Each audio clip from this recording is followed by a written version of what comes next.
всяка една любима ваша рецепта има своя диетичен, здравословен вариант, който с малко повече познание относно диетологията и правилната комбинация на храна може да превърнете направо в изкуство.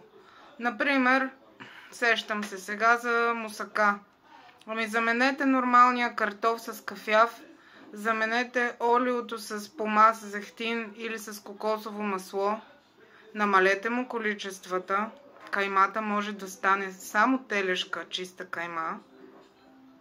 Заливката вместо кисело мляко може да използвате скир и ето прекрасна порция здравословни протеини и въглехидрати с нисък гликемичен индекс.